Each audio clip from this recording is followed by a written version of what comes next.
Hello दोस्तों, अभी निकली हूँ डीगल टोल प्लाज़ा की तरफ जाने के लिए और ये रास्ते में मिल गया है पैडी फील्ड पिपिट। ये देखिए, पूंछ इसकी ऐसी फोक्ड होती है। तो अगर आप थोड़ा सा जूम करके देखेंगे तो आपको पता लग जाएगा इसके जो बर्ड्स का आइडेंटिफिकेशन होता है। एक तो सबसे पहले साइज़, तो उसके लिए कॉमन बर्ड्स को लिया गया है, जैसे मैना है, बैबलर है, कॉमन क्रो है, स्पैरो है। इनके कंपैरिजन में साइज़ देखा जाता है बाकी बर्ड्स का। तो इसका साइज़ अगर आप देखें तो जैसे कॉमन मैना या बैबलर या बुलबुल के लगभग वैसी ही साइज़ है। लेकिन जब आप इसको क्लोजली देखेंगे तो इसकी पूंछ जो है वो फोक्ड होती है। तो आप दूर से भी अगर आपने पूरा जूम करके नहीं भी देखा है तो आप पहचान सकते हैं कि हाँ, ये कॉमन मैना या बैबलर तो नहीं है, कुछ और है। तो इसी तरह से बर्ड्स के आइडेंटिफिकेशन का काम आप शुरू करते हैं। अभी मैं पहुंच गई हूँ लगभग डीगल टोल प्लाज़ा के पास में, और आज यहाँ पर कुछ सैंड पाइपर्स दिख रहे हैं मुझे, काफ़ी दूर हैं। तो ये पूरा जूम कर दिया है मैंने, जूम आउट करके आपको दिखाती हूँ कितनी दूर है। देखिए, बहुत दूर है। ईग्रेट भी है एक यहाँ पर। लैपटॉप पे डालने के बाद पता चलेगा एग्जैक्टली कौन से सैंड पाइपर हैं। तो बर्ड्स के आइडेंटिफिकेशन की मैं बात कर रही थी, तो आज इसी टॉपिक को डिस्कस करती हूँ। तो पहला चीज़ है साइज़। अब देखिए, ये पता चल गया कि ये ईग्रेट है। तो आप इसको सामने देखिए, एक पॉन्ड हेरन भी बैठा है यहाँ पे। ये सॉरी, ये तो कुछ खास है मेरे ख्याल से। इस तरफ एक लैपविंग भी है।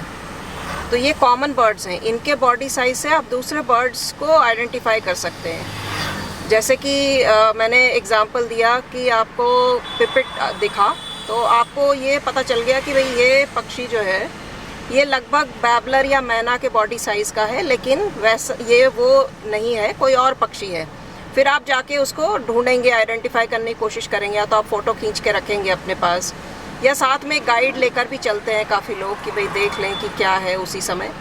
या फिर आप गूगल लेंस से पता कर सकते हैं। और भी ऐप्स हैं, जैसे कि मर्लिन है। मर्लिन ऐप से आप आइडेंटिफाई कर सकते हैं पक्षी का फ़ोटो खींच के, या इवन उसका साउंड अगर आपने रिकॉर्ड किया है उससे आइडेंटिफाई कर सकते हैं। तो साइज़ एक बहुत इम्पॉर्टेंट चीज़ है। दूसरा है कलर। तो जैसे मान लीजिए कि अभी हमने पिपिट की बात की, उसकी बॉडी का कलर कुछ खास स्पेसिफिक नहीं है, तो आपको किसी और चीज़ से आइडेंटिफाई करना होगा। जैसे कि हमने देखा कि पूंछ इसकी जो टेल थी वो फोक थी, तो फोक टेल से आप आइडेंटिफाई कर लेते हैं इसको। लेकिन जो बर्ड्स ब्राइटली कलरफुल होती हैं, जिनके बॉडी में कलर होते हैं बहुत अच्छे अच्छे, उनको आइडेंटिफाई करना बहुत आसान होता है। वो दूर से दिख भी जाती हैं। तो सबसे पहले तो आप साइज़ देखेंगे। जैसे मान लीजिए आपको मिनीवेट दिखी, पहली बात तो जो लोकेशन है, अगर आप पहाड़ों में गए हैं वहाँ पर आपको ब्राइटली ऑरेंज कलर्ड या येलो कलर्ड बर्ड्स दिख रही हैं, तो आपके दिमाग में आएगा साइज़ उनका लगभग आपको ऐसा ही मिलेगा जैसे कि आपका मैना का साइज़ है, लेकिन बॉडी और पतली होगी, उससे भी छोटी होती है, मैना से भी थोड़ी छोटी होगी। आप बोल सकते हैं कि बुलबुल जैसा साइज़ होगा, लेकिन इसका बॉडी स्लेंडर होता है, मतलब पतला होता है बॉडी। ठीक है। ये ब्लैक विंग स्टिल्ट्स उड़ के जा रही हैं इस तरफ से। ये ब्लैक विंग स्टिल्ट्स यहाँ आके बैठ गई इस जगह पर। तो आप बॉडी का कलर देख के और उसका साइज़ देख के आप अंदाज़ा लगा सकते हैं कि ये मिनीवेट है, और उसके बाद फिर आप उसको अपने टेक्स्ट से या जैसे भी आइडेंटिफाई कर लीजिए ऐप से कि आपने सही जो है सोचा है या नहीं। इसी तरह बार्बेट्स हैं। अगेन, अगर आप पहाड़ों में गए हैं और वहाँ पर आपको ब्राइटली कलर्ड कुछ बर्ड्स दिख रही हैं जो कि लगभग बुलबुल के बॉडी साइज़ की हैं, वो थोड़ी मोटी सी हैं। मतलब बार्बेट्स जो होती हैं उनका साइज़ लगभग बुलबुल जितना ही होता है, लेकिन बॉडी बुलबुल की पतली होती है, और बार्बेट की बॉडी थोड़ी प्लम्प होती है। प्लम्प मतलब गोल मटोल सी होती है। तो आपको ये समझ में आ जाएगा भाई ये बार्बेट है।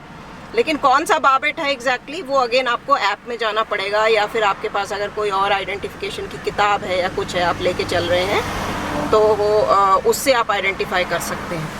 तो जैसे जैसे आप देखते जाएंगे बर्ड्स को, आपका इंटरेस्ट बढ़ता जाएगा। पहली चीज़ हो गई साइज़, दूसरा हो गया लोकेशन, जिस जगह पर वो है। जैसे आप अगर समुद्र के किनारे हैं और वहाँ पर आपको कुछ बर्ड्स दिख रही हैं, तो उनमें अगेन आप ये सोचेंगे भाई समुद्र के किनारे कौन कौन सी बर्ड्स कॉमनली दिखती हैं, और उनमें से फिर आप साइज़ देखेंगे। जैसे सैंड पाइपर का साइज़ है, तो सैंड पाइपर थोड़े छोटे साइज़ का होता है। और जो और कोई शोर बर्ड्स में आपके जैसे कि आपके कर्लियो हो गया या विम्ब्रेल हो गया, ये थोड़े बड़े साइज़ के होते हैं। तो आपको उससे अंदाज़ा मिल जाएगा। फिर आप उसी कैटेगरी में ढूंढेंगे, क्योंकि बर्ड्स तो इतनी ढेर सारी हैं।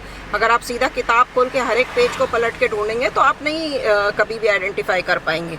तो उसका तरीका यही है कि सबसे पहले तो आप साइज़ पे जाएं, उसके बाद आप लोकेशन पे जाएं कि भाई इस लोकेशन पे कौन सा पक्षी ये हो सकता है। लोकेशन के अकॉर्डिंग, मैं पहाड़ पे हूँ या मैं कोस्टल एरिया में हूँ या मैं रेगिस्तान में हूँ या मैं ड्राई डेसिडुअस फॉरेस्ट में हूँ, मॉइस्ट डेसिडुअस फॉरेस्ट में हूँ या फिर मैं मैंग्रोव फॉरेस्ट में हूँ। तो उसके अकॉर्डिंग आपको बड़े आराम से पता चल जाएगा कि जो बर्ड्स आपने देखी हैं वो कौन सी हो सकती हैं। और उसके बाद तीसरा मैंने आपको कलर बता दिया, और फाइनली कॉल, जो साउंड होता है, उससे आप जिन लोगों को साउंड से आइडेंटिफाई करना आता है वो बिल्कुल एक्यूरेट आइडेंटिफिकेशन करते हैं, क्योंकि साउंड जो है वो हर बर्ड का यूनिक होता है। और कुछ बर्ड्स के साउंड्स मिलते जुलते भी होते हैं जिसमें आपको कन्फ्यूजन हो सकता है। लेकिन अगर आप बहुत सालों से बर्डिंग कर रहे हैं, आपको अच्छा एक्सपीरियंस है, नेचर गाइड हैं आप, तो फिर साउंड से आइडेंटिफिकेशन करना सबसे रिलायबल तरीका होता है। ये देखिए दोस्तों, यहाँ पर्पल हेरन बैठा है। तो बर्ड्स के आइडेंटिफिकेशन में एक और फैक्टर बड़ा इंपॉर्टेंट है, और वो है बॉडी स्ट्रक्चर।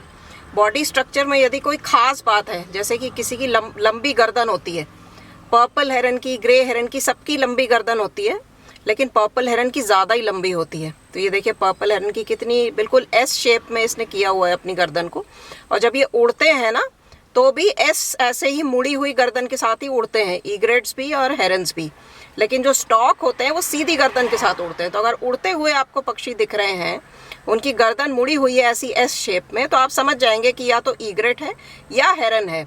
ईग्रेट्स के सबके कलर सफ़ेद होते हैं, हेरन्स कलरफुल हो सकते हैं, जैसे पर्पल हेरन कलरफुल है। ग्रे हेरन का कलर ग्रे है, ग्रे और ब्लैक कलर उसकी बॉडी पे होगा, तो उससे आप डिफ्रेंशिएट कर सकते हैं। और यहीं पर थोड़ी दूरी पर एक पॉन्ड हेरन बैठा हुआ है। ये देखिए, ये पॉन्ड हेरन है, ये भी हेरन है, लेकिन इसकी गर्दन काफ़ी छोटी है। तो आप दोनों में बड़े आराम से डिफ्रेंशिएट कर सकते हैं कि भाई इस हेरन में और इसमें क्या डिफरेंस है। ये दोनों सेम फैमिली के, लेकिन इनके बॉडी स्ट्रक्चर में बहुत फ़र्क है। ऐसी लंबी गर्दन वाला अगर कोई आप करीब 1-1.5 मीटर ऊंचा पक्षी देख रहे हैं, तो आप समझ जाएंगे कि वो सारस है, ठीक है। ऐसे ही थोड़ा सारस से छोटे साइज़ का आपको दिखे अगर कोई पक्षी जिसके नेक का कलर काला है, तो वो ब्लैक नेक स्टॉक। पर्पल हेरन चला गया, लेकिन देखिए पॉन्ड हेरन अभी भी बैठा हुआ है। बॉडी स्ट्रक्चर में ही बीक का कलर, आई का कलर, आइरिस का कलर, जैसे कि ब्लैक नेक स्टॉक का मैंने पिछले हफ्ते वीडियो दिया था, पसंद किया लोगों ने। उसमें फीमेल का जो आइरिस होता है वो येलो होता है, मेल का ब्राउन होता है। ऐसे ही शिकरा अगर आपने देखा होगा, मेल का आइरिस रेड कलर का होता है और जो फीमेल का आइरिस होता है वो येलो कलर का होता है। ये सारा कुछ बॉडी स्ट्रक्चर, बॉडी पार्ट्स की जो डिस्क्रिप्शन है उसमें आ जाता है। और मुझे लगता है कि किसी को भी कोई भी चीज़ समझानी हो, सिखानी हो, जो उसे नहीं आता है, तो प्रैक्टिकल सबसे बेस्ट होता है कि सामने वो चीज़ होते हुए आप दिखा दो, तो वो व्यक्ति कभी नहीं भूलेगा। अब जैसे ये पॉन्ड हेरन है, इसका जो चोंच है वो पीले रंग का है, आँखों का कलर भी पीला है और इसकी बॉडी पर ब्राउनिश कलर की स्ट्रीक्स हैं। तो ये इसको पहचानने का तरीका है। तो धीरे धीरे जब आप बर्ड्स को देखेंगे, तो जाहिर सी बात है आइडेंटिफाई करने आप चलेंगे तो वहाँ उसका डिस्क्रिप्शन भी लिखा होगा। धीरे धीरे आप पढ़ेंगे उसको तो आपका इंटरेस्ट बढ़ेगा। तो इसी तरह से बर्ड्स में इंटरेस्ट लोगों का बढ़ता है। कुछ लोगों को बर्डिंग बहुत डिफ़िकल्ट लगती है, लेकिन अगर आप इस तरीके से इसको अप्रोच करेंगे तो आपको डिफ़िकल्ट बिल्कुल भी नहीं लगेगी।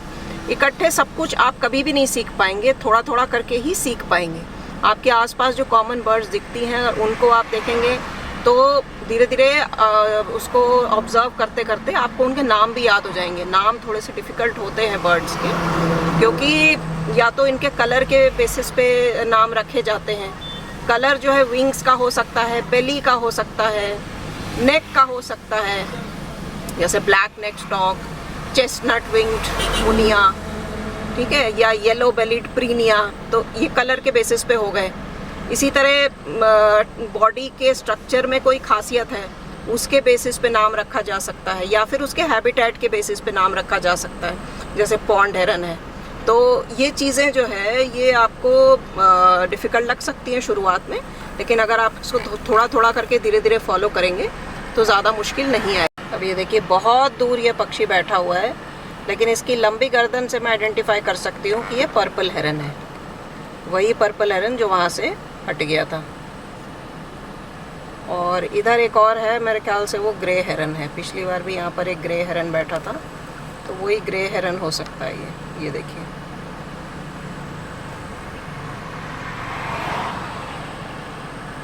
ग्रे हेरन यहाँ पे बैठा हुआ है।